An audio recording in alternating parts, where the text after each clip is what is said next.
What's going on, everybody? C4, welcome back to the channel, and today we're here for a new Madden 23 rebuild where we're going to be rebuilding the Jacksonville Jaguars. You guys absolutely crushed the like goal on yesterday's Panthers video, so we are dropping a rebuild here today, and if we can get 1,500 likes on today's video, we will do Panthers franchise episode 3 bright and early Monday. If you want to keep this like train going, more so, again, not for my ego, it's straight up for the YouTube robots. YouTube seems to be helping my channel a little bit.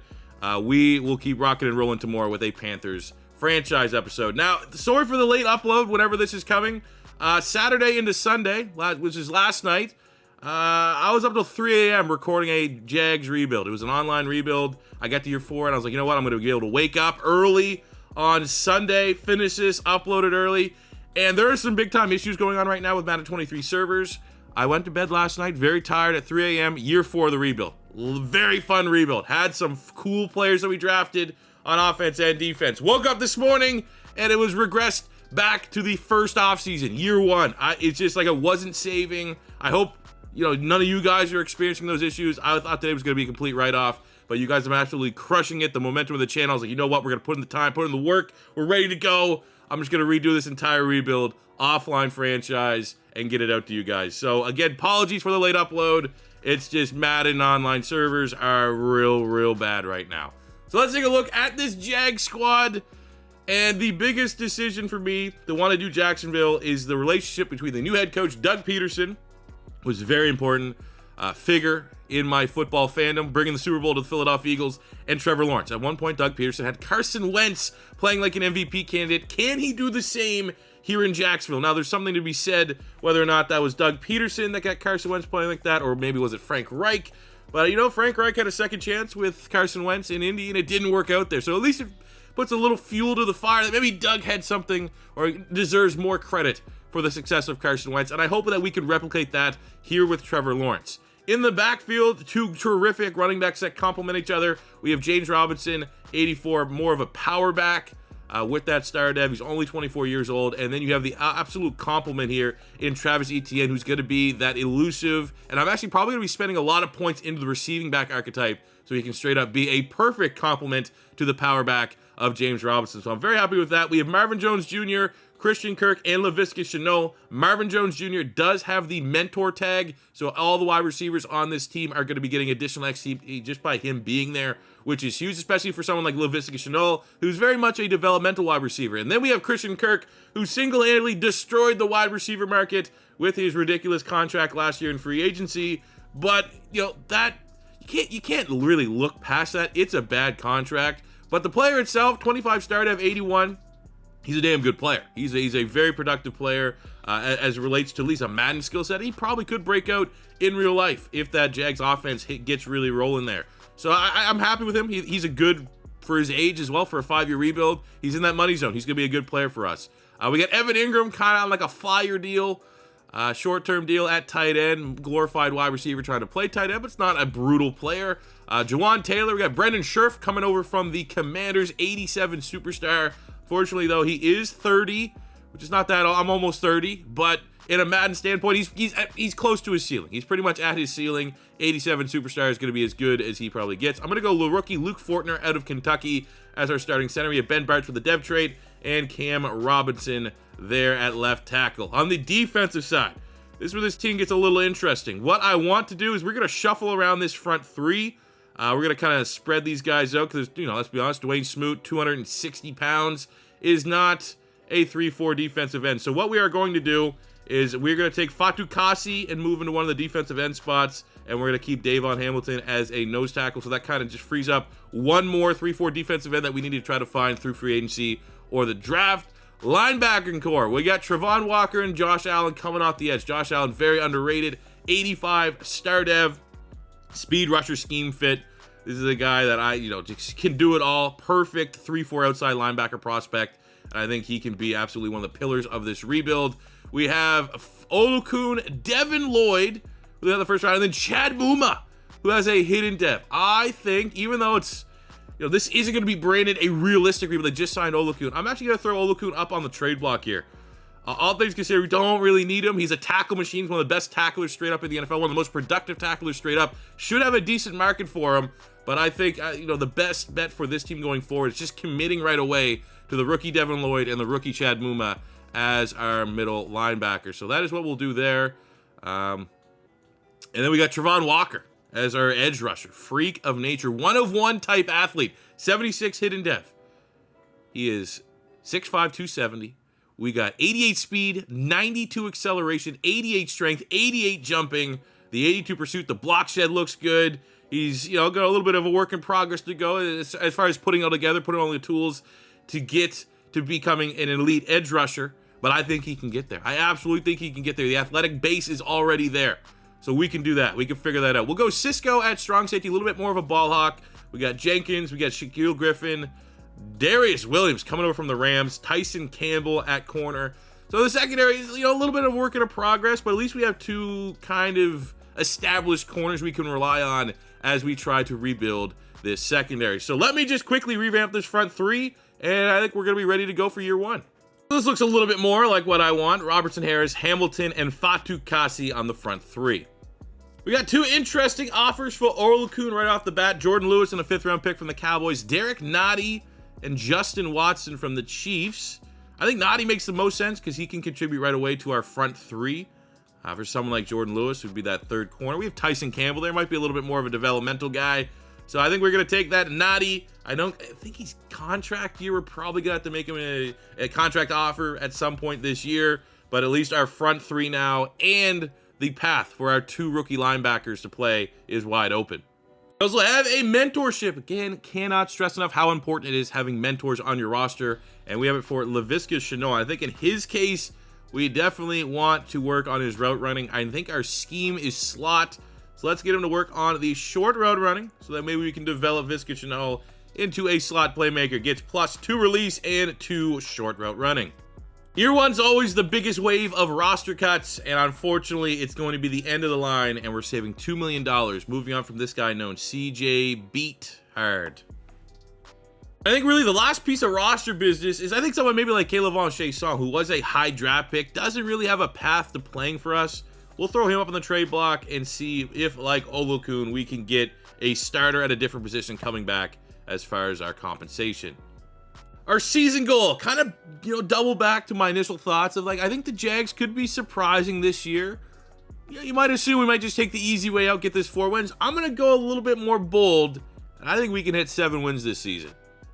We were finally able to get a trade partner for Caleb Chaisson here in year one, sending him and our 4th-round pick to the Seattle Seahawks, who are also transitioning to a 3-4 defense. So he's going to have a bigger opportunity to start there, and we get a 3rd-round pick coming back our way.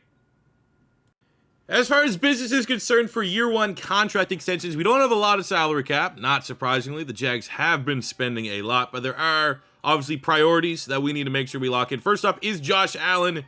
He is looking for a 6-year, $91 million deal. Absolutely, we'll gamble on the upside. We got James Robinson.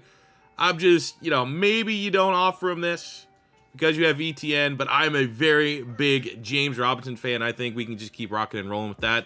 Marvin Jones Jr., we probably should move on there. We're down to $17 million in cap, so it's a little too tight even to look at extending Evan Ingram. The only one guy that I want to sign, I'm not sure if I should or not, maybe it's Gator bias, is Jawan Taylor at tackle. He has 0 interest in re-signing, so we'd have to overpay. So I think we're going to have a little bit of roster turnover this year, so there's going to be a lot of importance on hitting and nailing our first draft. Our goal for year one was 7 wins. We got 7 wins, 7-10, and we were competitive in the AFC South. So I think that is a very realistic start. We also had a top 10 offense. Defense is a work in progress, but this was all Doug Pederson, Trevor Lawrence. What can we kind of start out with? Look at the big picture there. Some pretty big seasons across the board. 2,000 yards, 23 touchdowns. Cooper Kupp and those quarterbacks absolutely went off. How about our quarterback? Trevor Lawrence, 4,900 passing yards, 9th in the league. 45 passing touchdowns, 3rd in the league. Interceptions are a little high. He might with that. Okay, first of all, ridiculous season for a quarterback to have in their 2nd season. But is that going to give him a depth trait? Are we going to have an X Factor Trevor Lawrence after 1 year? There's a chance. Absolutely a chance, especially with, that ranking in the touchdowns. Running the ball, big year for James Robinson, 1,300 yards, 18 touchdowns. Really couldn't get ETN established as a running back, which is unfortunate. Christian Kirk making everyone else look stupid that laughed at that contract. 91 catches, 1,300 yards, 10 touchdowns. We had 103 catches for Evan Ingram, who, of course, is going to hit the open market. He's probably going to go up to superstar, something ridiculous like that. 1,100 yards, 11 touchdowns for him. Almost 1,000 yards, 12 touchdowns, Marvin Jones. Almost 1,000 yards, 8 touchdowns. So this offense is absolutely ridiculous. Doug Pederson did some reinventing in that year off, and just the insane amount of offense that the Jags were possessing here this year. 126 tackles, 2 picks for the rookie Devin Lloyd, 99 tackles for Chad Muma. We have 13.5 sacks Josh Allen, 6 sacks Travon Walker, 12 TFL, 6 sacks for Fatou Kassi, 5 picks Shaquille Griffin, and a couple duos for Muma, Lloyd, Williams, etc. Looking at the yearly awards, MVP went to Trey Lance out of everybody. Kind of surprising, but at least T-Law gets the short list, coming in at number 10 in the MVP race. Wow, the Doug Pederson, number 10 for him as well. In the AFC Offensive Player, there goes to Jonathan Taylor. Von Miller, Defensive Player of the Year. Offensive Rookie, there goes to Breece Hall. Defensive Rookie, there goes to Trent McDuffie. That is a little annoying because Lloyd and Muma 2 and 3, and it does seem to be a pretty high hit rate that the Offensive Defensive Rookie of the Years tend to go up a dev. And in Devin Lloyd's case, because he's on that normal dev, that would have been a huge get. Unfortunately, just one off. And we had no other outright award winner. So, I mean, I guess we'll just be wishful and think that because of that 45 touchdowns, top 3 in touchdowns overall in the league, Trevor Lawrence might be an X factor before we go into our first offseason. That would be a big win. The 2022 Super Bowl, the Chiefs beat the Cowboys 28-24 with Patrick Mahomes winning the MVP. And for us, as we clear out our lockers here in year 1, we do have dev trait regression on. Seems like that's kind of been the consensus that you guys want to see that. So on the offensive side of the ball, no X factor for Trevor Lawrence. Evan Ingram, who's going to hit the open market, went up to a superstar. But the thing that's kind of good is like that, the production that Evan Ingram had, 100 catches. I feel like if we could even just get a decent tight end that could step into that role, maybe a little bit more affordable, they too could maybe go up to a superstar or hit the dev trait scenarios pretty quickly. Defensively, no dev trait for Devin Lloyd, no dev trait for anybody, and we lost all 3 star devs on Fatou Kassi, Hamilton, and Derek Nottie. Yikes. That Oluku trade not looking super great in hindsight right now. You know what? Let's at least offer him. I'm not going to go too high, but we still have 13 million cap if he does take this deal, and he had a breakout year, so we will keep Evan Ingram maybe against our better judgment. And we're going to let Nottie hit for the open market. So Olakun, multi-year contract linebacker, goes to the Chiefs. Nottie comes back our way, loses a dev trade, and hits free agency. That's you know what? As much as like we just did a classic in real life, realistic Jags trade. Still going to try to make a little bit of a splash here. We were able to squeeze in at least a contract offer that looks like the top offer for Chauncey Gardner-Johnson at strong safety. He'd be able to come in and be an immediate upgrade here. We are able to sign him, but our salary cap situation is going to be dicey at best going into year 2. So we need to hit with the 7th overall pick, and I would say in terms of positions of need that I wanted to hit on, one was tackle. Unfortunately, there doesn't look like a bona fide stud at tackle right now. We're getting some guys that are, you don't really want to get anybody that has pass or run block with a C. You want to get at least A, B, 2B, something like that. And we're unfortunately not really getting anything that kind of sets up like that for tackles, at least as far as the first round. Then we look on the defensive line, 3-4 linemen. We have a couple guys that look intriguing. We have Nick Rich. That power move is going to be at highest a C, which is a little bit weird. Brandon Beard looks okay. A block shed, B power move, A tackle. We have at right defensive end, Hillman. Could also kind of be something, but not more of a scheme fit than he is like a guy that we absolutely want to pick. That's kind of like the thought here for a lot of these guys here for the front threes. Like they fit the scheme. This guy here, D tackle, 300 pounds, can go to D end. Burrows can probably stay at nose tackle, but I'm not blown away with what I'm seeing. So the safest pick right now, go to the secondary. Looking at the corners that we have, long term, we're probably going to have to plan for life beyond some of our guys. You look at Darius Williams, he's 30, the regression's starting to hit, and the best player that we have on our board right now is going to be more of a long-term, like year 2, year 3, the rebuild. He's going to be a starter. We're going to grab Donovan McKinney, the corner out of East Carolina. Oh, there's no dev. I'm back in the second round at pick 7. We have a guy that we were considering in the first round. He's still on the board. We're going to look at Brandon Beard here out of Clemson. A block shed, B power, A tackle. He's also a fit for us. And again, can't find the dev trait. Hopefully, much like our first pick, we at least get a guy that's like 70 overall plus. So I gave up our third and fourth round picks, 65 and 103, to move up to 52 because there's a lineman that I think is going to be truly special. Even though we have Luke Fortner, I think he's solid. We're almost now chasing, like, I don't want to say we're panicking, but we need like a hit dev. We need a big hit. And looking at this center, he looks absolutely incredible. George Rhodes, 6'4", 306. A awareness, A impact blocking, A run block. We don't know the pass. The combine looks exceptional. There we go, man. No way this guy wasn't going to be a stud.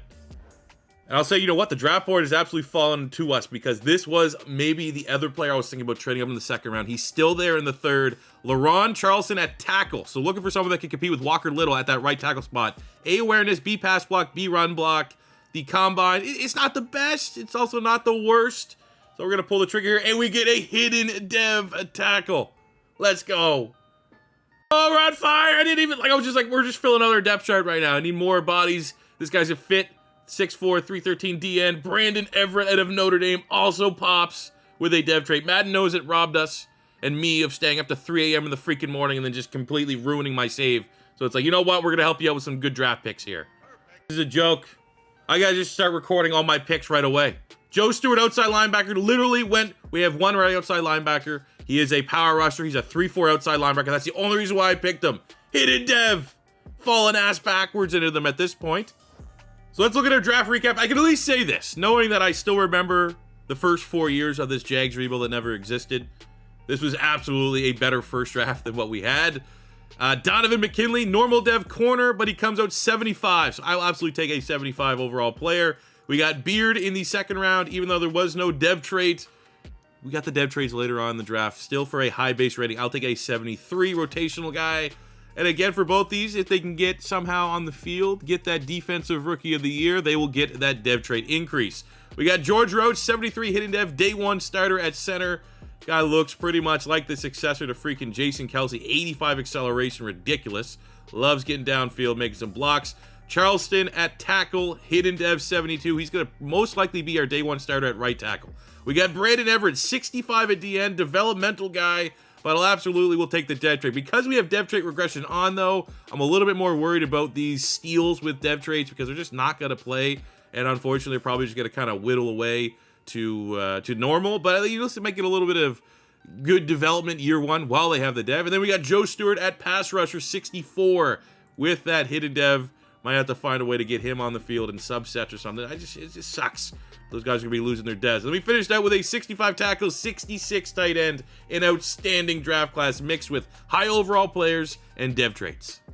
I think for our roster here, because we hit on Beard and Everett with the hidden dev, it kind of makes it so we can at least give us a breathing room for our salary cap by releasing Roy Robertson Harrison, freeing about $5 million. Get our head above water here. We have a training camp standout, and I love seeing that, man. Travon Walker looking to come up. I think for him, we'll go tackling. I think like that might just help us in terms of giving him the highest overall boost and a nice +5 tackling for our second year former #1 overall pick. Here's our squad going into year 2 for the Jags. As far as changes are concerned, we have a brand new center and right tackle in Rhodes and Charleston. Happy to see them with those devs. Hopefully one of them is better than a star. That'd be pretty cool, huh? Zay Jones is going to be our wide receiver 3 this year, but every other skill position player is exactly the same. On the defensive side, we're going to go Beard at defensive end and see if he could potentially, get that defensive rookie of the year nod, get that dev trait so we don't have to worry about it. Linebackers are the same. I'm going to go Cisco at free safety, and we got Chauncey Gardner-Johnson. Our lone free agency signing is going to start at strong safety. Williams and Griffin at corner. Tyson Campbell and our first round pick corner McKinney are going to battle it out for that corner 3 spot. And one thing I will say is because where we were with salary cap, I signed a couple mentors. We got Josh Bynes to mentor Muma and Lloyd. Obviously, that gives you the XP boost. Simon to get the XP boost for Stewart and Travon Walker. And we also got on the offensive side, I believe, Mark Ingram to help out Robinson and ETN, and Randall Cobb to help out all of our wide receivers. Got 7 wins last year. That was our goal. Let's push it a little bit more to the limit. I want to make the playoffs here in year 2. And this could be kind of cool. In year 2, our big free agency signing, our lone free agency signing, Chauncey Gardner-Johnson on the star dev, gets a chance here against our divisional rival Colts to go up to a superstar. Insert wet fart sound effect. But at least from that, it spawned another potential dev trade scenario for our normal dev, Devin Lloyd. Hold the Titans less than 250 yards, or Lloyd have a good game, and he gets up to a star, maybe rightfully so. We lost to the Titans. Can we get a silver lining of a star dev? Insert wet fart MP4. Contract extensions in year 2. First up, we have Ben Bartch. Anytime you get a hidden dev lineman, it's never a terrible idea to try and keep them around. So I'm going to give Ben Bartch, give him a 3-year deal. See if he'll take that, which he does, so we don't have to worry about that left guard spot. We got a lot of our veterans here. I also should have known, I don't know how I skipped over this, that we freaking signed Nick Foles to be our backup, because it's just, of course, that's what you want to do. We got Shaquille Griffin, 28. You know, maybe give him a 2-year deal. Keep him till he's 30. Shouldn't have to worry about too much in terms of regression. He's still a very valuable starter for us. We got Viscous Chanel, who is an absolute dog. I think we're going to be able to develop him nicely. Let's give him a player-friendly 4-year deal. He might not take it, but he does, because he likes Trevor Lawrence throwing him the football. I think that's probably best for business. I would usually try to think about re-signing Devon Hamilton, but because he lost his dev trade, makes him a little less appealing. So we'll save the rest of our money and go into the offseason with 24 million bucks. Maybe can make a big signing or 2. Literally the next week, Devon Hamilton trying to get back his star dev. Straight up came, he hurt. He wants to stay here. We were not picking up a contract because he didn't have the dev trade. He didn't show that he was ready to take his game to the next level. And we have absolutely an opportunity here. We beat the Cardinals 30-28, and Hamilton goes up a dev trade. You know what that means. We're going to give him that 3-year deal. We're going to keep him here. We also popped a X Factor for Trevor Lawrence scenario, potentially, if he goes off this week against the Saints. We absolutely crushed the Saints to even take more of a stronghold over the AFC South. 30, it might have a chance. Honestly, T-Law to get the X Factor, things would have had to go very well. Hope you had a better day. Whatever, we'll take the big dub. It wasn't sexy, but the end of year 2, we get our first divisional title of the rebuild. It was a battle with us and the Titans down the stretch, but we get our AFC South title, 9-8. An opportunity to try to get our first playoff victory of the Doug Pederson, Trevor Lawrence era. Looking at these stats, try to quickly see, do we got any Jags there? Unfortunately, we don't, outside of Devin Lloyd being the third leading tackler and Griffin with 8 interceptions. That is awesome. Trevor Lawrence went for 5,000 passing yards, 40 touchdowns. Again, I think he's going to be right on that cusp of potentially getting a dev trade scenario. My God, though, he needs to cut down on those interceptions. 18 picks is, you know, we're getting, what are we getting, into Jameis Winston territory? No 1,000 yards for James Robinson, but 900 yards, 18 touchdowns is still a very good season. I'm very happy with that. 1,600 yards, 18 touchdowns for Christian Kirk on 105 receptions. He's absolutely justifying that contract. Ingram, 1,100 yards, 7 touchdowns, just completely rejuvenating his career here in Jacksonville after kind of stuttering a little bit in New York. 1,000 yards, 5 touchdowns for Chanel. Not a bad year for Zay Jones. Defensively, there was your third leading tackler in the NFL, Devin Lloyd, with 139, 130 for Muma. We had 11 sacks, Josh Allen, 9.5 for Trevon Walker. Need to get a secondary pass rusher there, though. Can't just keep relying on those two, but look at those interception numbers. 8 for Griffin, 6 for Chauncey Gardner-Johnson. That is very, very good. Yearly awards MVP goes to Lamar Jackson. And we got in the AFC, at least in terms of award winners, I don't know if we're going to have any Jacksonville Jags. Ooh, Christian Kirk. I mean, even based off of that season, he's looking pretty good to be promoted to a superstar dev. Shaquille Griffin, DB of the year. Optimism is high that he also will go up dev trait, but that is for a later date. We have a playoff run to go on. First up is the 12-5 Lamar Jackson-led Baltimore Ravens. That's, you know, you hate to see that. I mean, you know, what were our expectations? I did want to make the playoffs. We did make the playoffs. Did I expect us to go on a run right now? No, but at least we can kind of take, you know, Trevor Lawrence outplayed a former league MVP in his first playoff game. The 2023 season, the Desmond Ridder hype train is off the rails here this season. I mean, just Madden 23. I mean, we saw it last year. Falcons with Ridder. pretty dang dangerous. As we cleared our lockers, though, we do have a very, very good news. Very good piece of good news.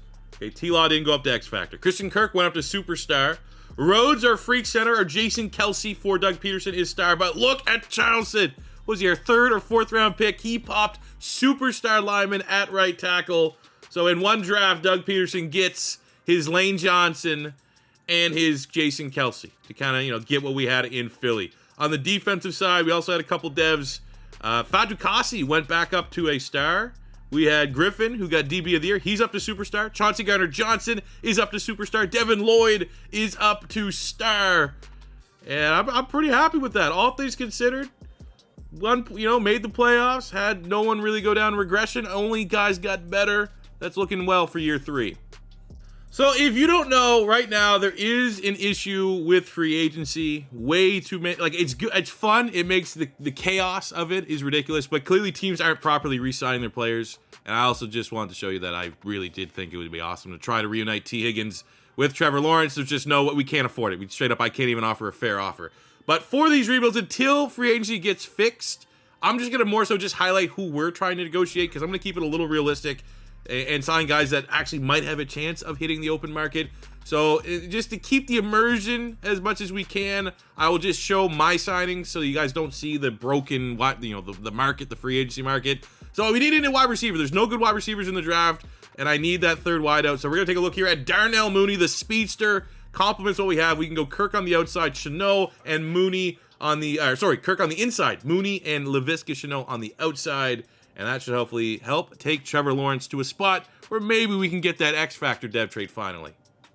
This is a very important part of the rebuild. We are going to be picking up the 5th-year option for Trevor Lawrence, even though we're still getting the bugs. I couldn't find a way to get our franchise quarterback on the field. It's weird because it works sometimes and it doesn't work other times. The second 5th-year option is ETN at running back. And I actually think we're not going... Look, they actually give you the different one for the guy we don't need. ETN... has actually been probably the most disappointing player on the offensive side of the ball so far in this rebuild. So yeah, we're not picking up that 5th-year option. With the 22nd pick in the 1st round, D-end, corner, and safety are the big 3 positions that we should at least prioritize our top pick. And unfortunately, looking here at D-end, Heron is the best of the bunch. Not really a perfect scheme fit. Also doesn't look, to be honest, anything special. There's no real D-tackle that looks like they can move to a defensive end spot. Looking at corners, we do actually have a scout at corner that looks fairly solid here. And Anton Newberry is at least a 1st-round talent. B catching, B press, B zone coverage. Not a huge fan of the fact that he has that D man coverage, but he could be all right. And then at safety, don't have as much recruiting done on them. It's not as big a need. We got Cisco, who's still developing, but they look maybe a little bit better. But like Edmonds, this guy looks like an absolute stud. Would he be able to go to safety? The combine looks pretty good. Let's go with the safety, man. Let's take a swing. I just didn't feel like that corner had an opportunity to get a dev trait. So if it's push comes to shove, maybe go with the guy with the higher ceiling. And Edmonds is going to come in and compete for that free safety job. Come right back around, looking for a D-end. We got Daniel Lovelock, 6'1", 294. A finesse move, B tackle, the power, whatever. You're just a finesse specialist. The combine is outrageous. 1st in the 40, 1st in the vert, top 5 in bench. Freak of nature. One of one. Let's go, man. Let's get another freaky dude here like Trevon. He's like the Trevon Walker of this draft class. Here's a look at our draft recap. In the 1st round, Edmonds, our hidden dev safety, pulls a 74, 6'2", 222, 92 acceleration, 88 speed. Looks like an excellent playmaker. Maybe we actually make him strong safety, move Chauncey Gardner-Johnson to free. I don't know. Lovelock, who's probably my favorite pick from this draft class. He will be a DN. 73, has the hidden dev, and is just an absolute freak of nature. I'm almost optimistic this guy's going to be superstar. It's too good to be a star. Rest of the draft, no other dev traits, but still good 65, 68, 65, 69, and then finishing up with a 66 running back. Very good draft class. Happy we got our 2 hidden devs. For the shuffling of safeties, we're going to free up some big money by moving on from Rayshon Jenkins. Chauncey Gardner-Johnson is now our free safety, and we're going to go with Edmonds as our strong. Quick look at our year 3 Jags ahead of the season. Everything on the offensive line remains the same. Really, everything on the offense remains the same outside of the addition of Darnell Mooney, who I hope has a dominant season, 1,000 yards. That's kind of expectations I'm putting onto him. and he's going to be the true deep threat for this offense and Trevor Lawrence. On the defensive side, I'm actually going to go Lovelock over Beard, just because I think I'm just putting the gamble that that's going to be better than a star dev, and it's going to be beneficial to get him these reps early. We have Edmonds at strong safety, Chauncey Gardner-Johnson at free. We're going to kind of, phase out Darius Williams here a little bit. We're going to have Campbell, the outside gig, and McKinney, our first round pick last year, is going to be our slot corner. But optimism is very high that this Jags team is going to get back to the playoffs here in year 3. So much so, that is our goal yet again this season. For our contract extensions here in year 3, we do have $99 million of salary cap working with, but we always need to be conscientious of the fact that that massive contract for Trevor Lawrence is looming. So we don't want to be, unable to pay him, but we also want to keep our team really competitive. So first up, we got Tyson Campbell. I think he's kind of developing nicely at corner, and that's actually not a ridiculous deal if he will take that 5 years. He wants more years or less years. What was that about? We got Cam Robinson at tackle. He's looking for a 2-year deal. I think he's serviceable for that 2 years. Shouldn't regress if he will take this 2-year offer, which he does right away.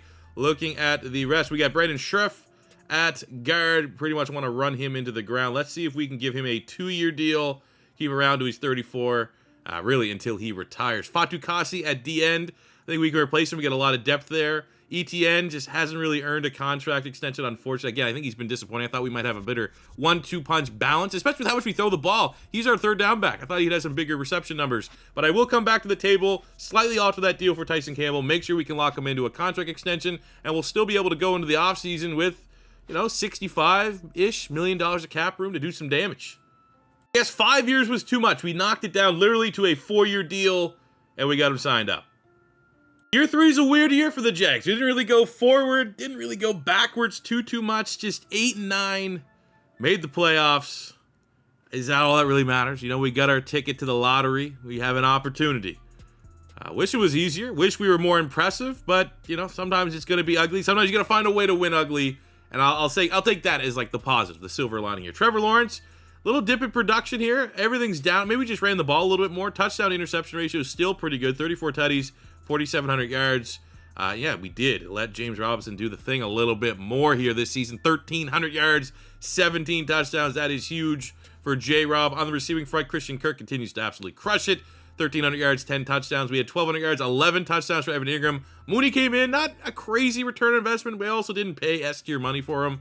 900 yards, 4 touchdowns. Visca Chenault, 800 yards, 6 tutties. So I'm happy with those 4 numbers across the board. Muma led the team with 134 tackles. We got 13 sacks on 19 TFLs and 102 tackles for Josh Allen. He could be poised for a dev trade scenario. But again, this team continues to struggle to get sack numbers outside of Josh Allen, and a little bit of an off year from Travon Walker.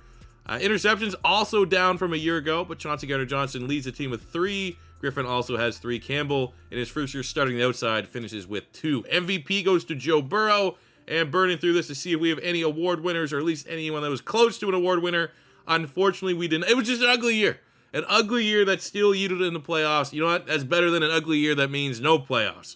First round, we are the underdogs, taking on the 12-5 New England Patriots. Can we get a victory? Can we upset the world? And Doug Pederson can't use his Patriot killer magic here today as we fall 35-17. But at least we're going to this offseason with a decent amount of salary cap to make one signing. But if there's not an immediate improvement, we do got to think about next year where we have to pay Trevor Lawrence a whole lot of money. 2024 Super Bowl, the juggernaut Falcons are still doing the damn thing, but Joe Burrow and the Bengals get their Super Bowl. Also, that $20 million salary cap that we just talked about looked weird. I thought we were going to have more, and we actually have way more. $81 million, which makes some sense. Take a look at our roster as we clear out the lockers to see if we have any dev traits. On the offensive side of the ball, no one went up or down dev here at the skill position. Oh, that's a lie. Evan Ingram is up to an X factor. What a career redemption he's kind of having here in Jacksonville. Doug Pederson must have liked what he saw when he was in the NFC East, because Ingram is thriving here. On the defensive side, Hamilton lost his dev trade. Lovelock somehow lost his dev trade. He was a star dev, I assume, and it went down. Josh Allen went from star up to a superstar. Edmonds came out to star. That sucks. So that's the one thing that's kind of lame. That's so far the only time I've not been happy with having dev trait regression on. I don't think a rookie should lose his dev trait year 1 regardless. We're going to be pretty aggressive for free agency here. I'm going to look at Asante Samuel in the secondary just because it doesn't look like Campbell or the other guy that we drafted wants to go up dev trait. So we see if we can bring in Asante Samuel. He can maintain or maybe elevate off that star. And then I got Christian Barmore, a little spoiler of the Jags rebuild that we'll now just talk about that never existed, but I recorded it last night. I did get Christian Barmore as part. That was where I sent Olakun as a trade. And Barmore was really good for us, so I'm going to try and relive that a little bit here. He's 26. He will be a defensive end in our scheme, and let's see if we can land him. We got some pretty competitive offers on Barmore, but I'm optimistic we might be able to get both of them, and we do. Our last piece of business, we are going to pick up the fifth-year option on Travon Walker to lessen the blow of what that ridiculous contract would potentially look like. Probably $60, $70, $80 million. And against my better judgment, usually I wouldn't pick up a fifth-year option on a middle linebacker, but I really do like Devin Lloyd. He's developing nicely. He's been playing well, so we will also pick up his fifth-year option. Back to the grind of trying to find some form of stability on our front three. The best player available to us right now is Stephen Harper. He's a scheme fit. We got A block shed, B power move, A tackle. Wasn't the not to be confused with former Prime Minister of Canada Stephen Harper. But he looks pretty damn good. Great scheme fit, and he pops with a hidden dev. Hopefully, unlike the last hidden dev D-lineman we got, he doesn't lose it within his rookie season. In the second round, really the only other spot that looked interesting was, we got Cam Robinson. If he starts to regress, maybe get an extra tackle. And then we got Zach Calhoun, 45-year-old right tackle out of Oklahoma. So the rest of the draft class after that was fairly cookie cutter, but no one below a 65 overall, so we'll take that. Also got a 72 overall normal dev wide receiver in the third round, but the hidden dev, Zach Calhoun, who's actually 49 years old, so I thought it was 45. He's actually 49. He's 73 with the hidden dev, and Stephen Harper out of Florida, pretty damn good. He might start day one, honestly, all things considered. Our squad year 4, I gotta get on the sticks here. I think we'll wait till year 5 to hop on the sticks, but our squad going into year 4 remains largely unchanged, which is great. Keeps the chemistry, keeps hopefully, be able to elevate. Let's get Trevor Lawrence back to 40 touchdowns. That'd be pretty cool. On the defensive side, this is where we're gonna shuffle it around. Harper's dev got unlocked. He is a star, so we're gonna give him the start with Hamilton and Barmore, our big free agency signing. And the rest of the team, hopefully, Asante Samuel can help the secondary. Hopefully, Josh Allen, now being a superstar, can get 20 sacks like we know he has the potential to do. You know what? Actually, honestly, looking at the whole team, can we get Travon Walker to have a breakout here? Can we get 10, 15 sacks out of the freaking nature, please? Mindset remains the same. Year 4, make the playoffs. For contract extensions here in year 4, we will start with Chad Muma, who's been solid, hasn't been ridiculous, hasn't been bad either. So we'll give him a 4-year, and he takes it. Wasn't too crazy there. I think Griffin's an interesting one. Before we offer him that 1 year, because that's going to be a pretty substantial cap hit, let's get Trevor Lawrence locked in first. He's looking for 6 years.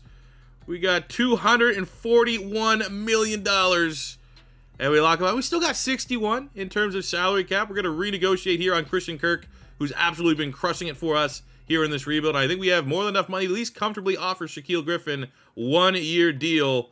And he wants, I think we can even give him 2. Doesn't take this. I think there's some pretty good corners in the draft that we could target, but he's still a superstar. You don't want to let that guy walk. Then again, I just jinxed it. You all know he's going to go down dev trait because I said that. But we got him locked in for another 2 years. The Jags got hot. I think we won 5 in a row to close out the regular season. 12-5. 3-way tie, 12-5 in the AFC South, an absolute bloodbath. But we made the playoffs. That's all we had to do. It's year 4. We're getting a little worried. We're getting to that Super Bowl or bust scenario. But at least our team is back playing at a somewhat respectable level. Taking a look at our stats here for T-Law. What are the touchdowns looking like? It's not bad. 4,500 yards, 36 touchdowns. So he's cut down on the touchdowns. He's also cut down on the interceptions. So maybe we're breaking even because James Robinson has elevated his game here. 1,500 yards, 14 touchdowns for him. 1,100 yards, 9 touchdowns for Evan Ingram. 1,100 yards, 11 touchdowns for Christian Kirk. Yeah, Mooney's not, that money might have been able to be better spent somewhere else with the production that we've been getting from him. Not a great year from Visca Chanel. Devin Lloyd leads the team with 120 tackles. We got 10 sacks, Josh Allen, 8 for Beard, 7 for Walker. So I guess it's slight progress in terms of getting more sacks, more pressure on the quarterback, but it's still not really where I want to see it. Mike Edmonds leads the team with 4 interceptions, 3 picks for Donovan McKinney, a former first-round pick. was he year 1, year 2 first round pick? Taking a look at the yearly awards before we go on our little bit of a playoff run. MVP goes to Joe Burrow, and in the AFC, man, we have been very much on the light side as it relates to awards here, which, you know, it's not that big of a deal, but with awards kind of playing a bigger part in Madden 23 as it relates to dev traits, you would have liked to see maybe a little bit more individual success.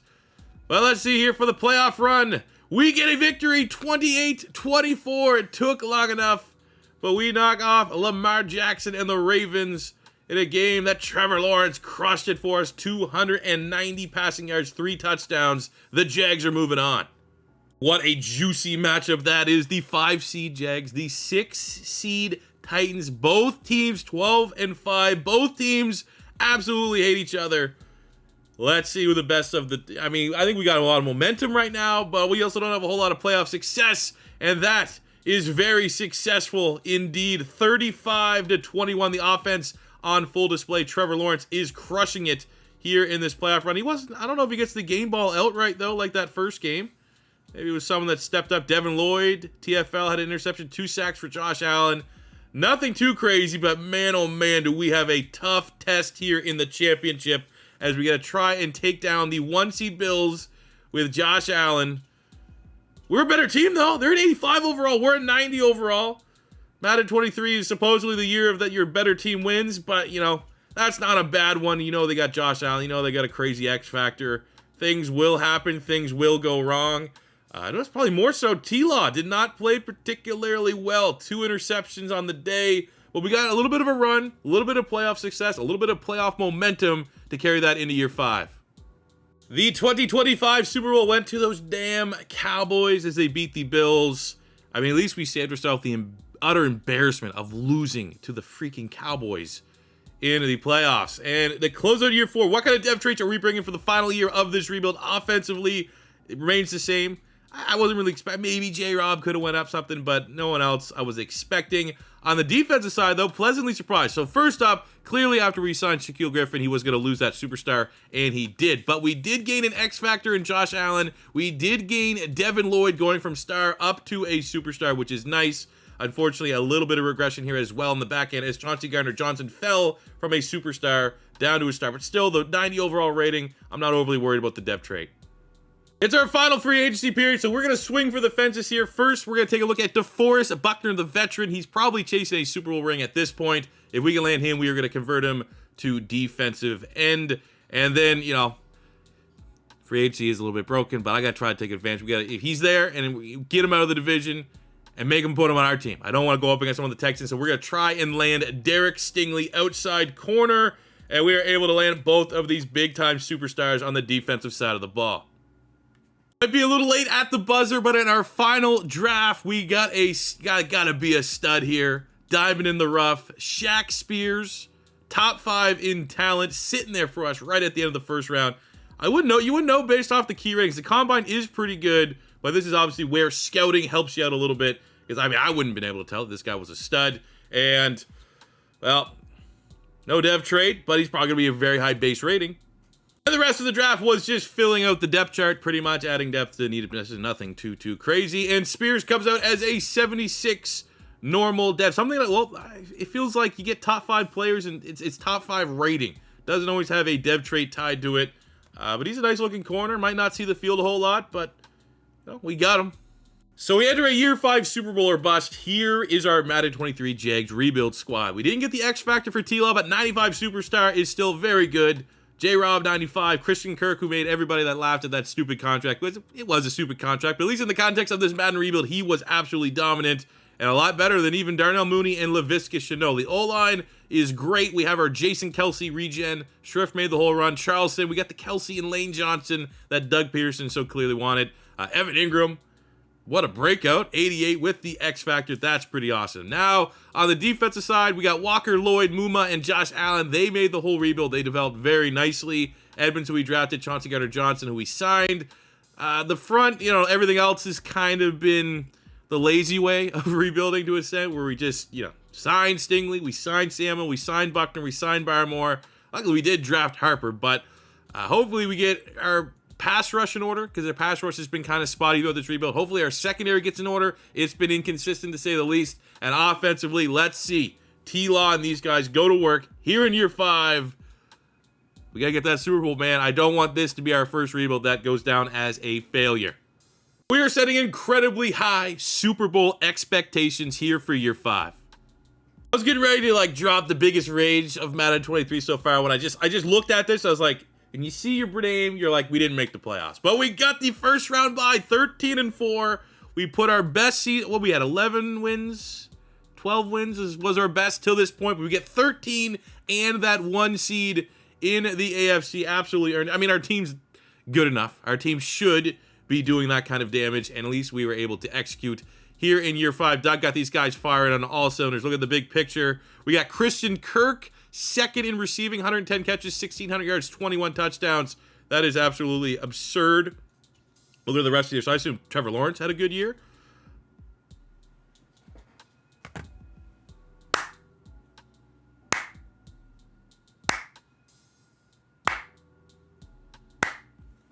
Trevor freaking Lawrence, 5,200 yards, 50. I appreciate that. Well, this is our second rebuild, third total rebuild. There is the pace car for quarterback success. Trevor Lawrence, now everything's going to be compared to that time Trevor Lawrence got 50 for us. He's got 40 a couple times.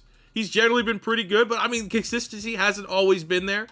We got 45, 40, 34, 36, and then the big 50. And then now he's more of a veteran. He's cut down on the interceptions. What a year from T-Law. Wish it didn't come in year 5. 1,600 yards, 16 touchdowns from James Robinson. An outrageous year from Christian Kirk. 110 catches. Is 21 times. Where does that rank? Like, that's going to be right up there with Randy Moss for single season record. We'll take a look at that. Evan Ingram had 1,200 yards, 4 touchdowns, 1,100 yards, 8 touchdowns for Chanel having his breakout year. Darnell Mooney does unfortunately have to go down as a bust signing for us in free agency. Never really elevated the offense. 3 guys going over 100 tackles there, led by Devin Lloyd. 12.5 sacks to Forrest Buckner, 9.5 Josh Allen.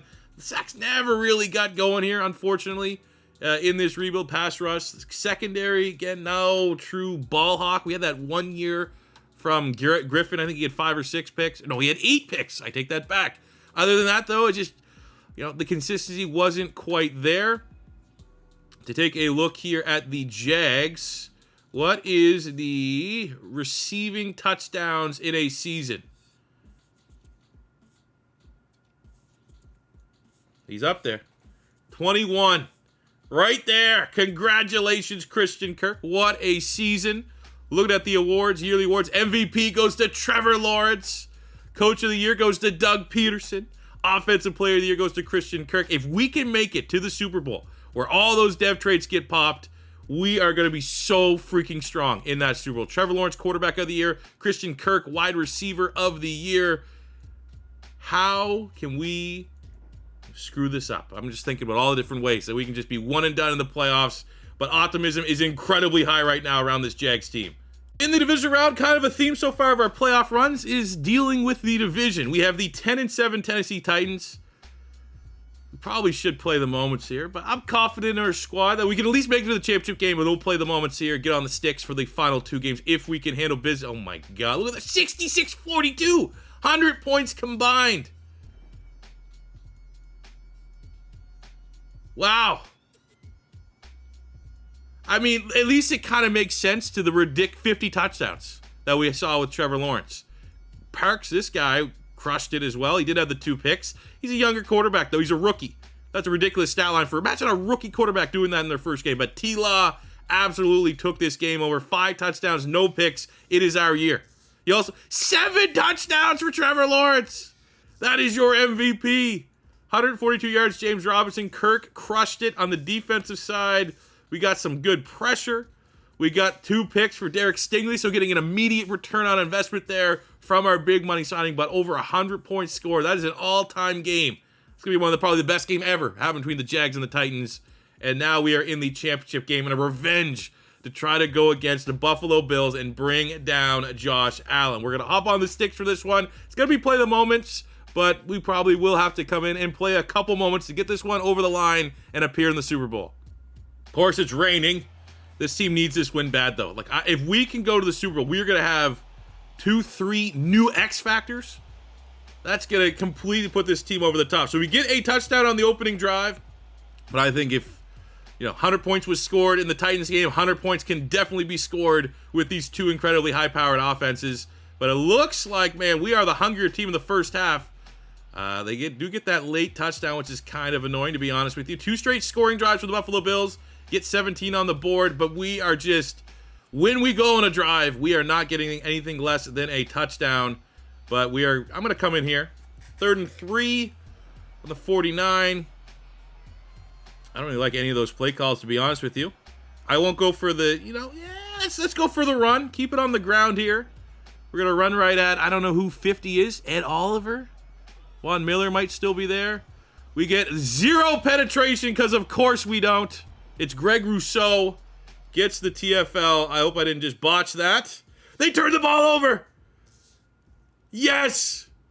I don't know. That might have been a fumble because of the rain, but a costly turnover after that huge stop by the Bills defense. The offense just drops the ball. Pun intended. Most likely what actually did happen. And the Jags win the AFC Championship game 35-23 on the back of 343 yards passing from Trevor Lawrence. 2 touchdowns. So we are going to the Super Bowl.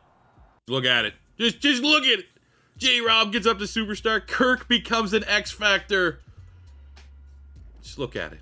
Mission 1 of 2 accomplished. Trevor Lawrence is playing up to his potential. Doug Pederson got his quarterback. Now we got to bring it home. Bring it all the way home. Get that Super Bowl victory. To do so, we are taking on the team that was actually our first rebuild of the year, the Seattle Seahawks. They're an 89 overall. They have Christian McCaffrey. What are we getting into here against Seattle? Just to kind of get a little quick preview here. They got McCaffrey, Mecole Hardman. Oh, they've just been signing everybody off free agency. And they got this guy, Jeff Moore, as their new franchise quarterback. Actually looks pretty decent. Superstar dev out of Houston. 98 throw power, an absolute cannon. Okay. That's a pretty damn good looking offense. I don't think their defense, though, is good enough to stop our offense. Look at that. Look at that picture right there. That is going to happen. We are going to manifest this. This Jags team is so ready to win this Super Bowl. Now, I will say right now, usually I like to have a little bit more gameplay in my rebuilds, but because of everything that happened with this, I got to try to get it out for you guys on Sunday. So we're gonna sit back a little bit more than I would like to here in Madden 23. I know we haven't always had huge gameplay, but that was something I like to change for these rebuilds. Just today, bear with me. We had some terrible news started out, and at least we go into halftime. Wow, we get that touchdown right at the end of the first half to jump our lead up 24-10. Able to hit the field goal there. A 17-point lead, a 24-point lead. Oh my God. Okay, they're getting. Let's come in here now. 3rd and inches. Put this game away. Do you want to be a little bold here? And we go with what Doug. Okay, it's going to go to the 2-minute warning, but maybe we throw it. Maybe we go to the air. They're expecting run. It's Seattle. I mean, a team that maybe this is bad karma when we clearly should just be running it. We're going to try to throw it to get a short gain. Well, let's see what we can do here. Ingram, Kirk, Chanel. Probably going to try to go to Ingram, which we do. And he holds on. That is likely dagger. But I want to get a touchdown here to close this Super Bowl out. It might have took full 5 years for James Robinson to get up to a superstar dev, but he has been so consistent. Let's reward him with a touchdown here in the Super Bowl. That might be good enough for him to secure the MVP. But we get this one over the line, and we avoid a failure of a rebuild for at least another episode. What a offense.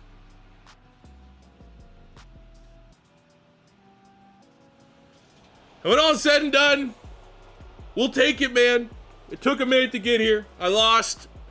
Again, I don't want to just talk about the rebuild because you guys don't. I'm the only one that knows what happened. I will say we drafted an X Factor in that last rebuild. We didn't really have the same success, though. I think we had a couple years that T-Law got 40 touchdowns, never broke 50, never won MVP. So I think if just now in closing, this was the better rebuild. If I was going to be able to share that with you guys for our Madden 23 Jags rebuild. So might be, not uploading it early on a Sunday. It'll be a little bit later. But if you guys keep crushing the likes and stuff like that, the YouTube robots will kind of do the rest of the work. So again, I said we get 1,500 likes today, which is going to be kind of tough because it is pretty late. But tomorrow will be a Carolina Panthers franchise upload. If not, I don't know, I'll make something about Hello Kitty and Pokemon cards. Okay, that's what I'm going to do if you guys don't hit that like goal. But look at that. Soak it in, Jags fans. You are Super Bowl champions. Trevor Lawrence is legitimately football Jesus. And we got everyone really at the end, man. Look, 3 guys went up superstar or straight up X Factor. And look at that game. T-Law, Sim God. 500 yards passing. 3 touchdowns in the Super Bowl. Hey, you know what? Even full kudos to Darnell Mooney. We've been kind of dogging him a little bit. He went 11 catches, 179 yards in the biggest game of this rebuild. So I am going to finish this like we finished last rebuild. We're going to pop out of here. We're going to look at all of the stats for these guys throughout 5 years, and then we'll wrap it up. But while we're here, let me know in the comment section below what team you want to see rebuilt next. And the stats, Trevor Lawrence through 5 seasons. Well, 6 years of his career, 28,000 yards, 217 touchdowns, 78 picks. Picks are a little high. Those are still tremendous numbers. James Robinson finishes with 8,500 yards, 98 touchdowns. What a monster. Touchdown machine. Christian Kirk got the last laugh. Good for him. Almost 10,000 yards receiving, 87 touchdowns. Evan Ingram absolutely crushed it. Got a great career redemption. Chanel, 5,200 yards, 34 touchdowns. On the defensive side, more so guys that we can focus on. Devin Lloyd finishes with 600 tackles. We got 5, almost 600 tackles for Chad Muma. On the sacks front, 69 from Josh Allen. I mean, obviously Buckner, but we just brought him in late. Trevon Walker, a little bit disappointing, I think, all things considered. 55 TFLs, 28.5 sacks through 5 seasons. It wasn't a dominant defensive performance, and especially for like the in-house guys that we try to grow and develop. But overall, with the star of the show, with the guy that everyone wants to focus in, when it mattered the most, he brought it home. We can't afford to keep the lights on, but he brought it home. So that'll do it for me today, guys. Thank you very much for watching. As always, if it's your first time stopping by, don't be afraid to hit that subscribe button. Smash the like button if you enjoyed or you want to help out my videos with the old YouTube robots. Let me know in the comment section below what team you want to rebuild next. And I will see you guys back here on the next one. Thank you very much for watching. And until next time, it's C4 saying peace out. Love ya.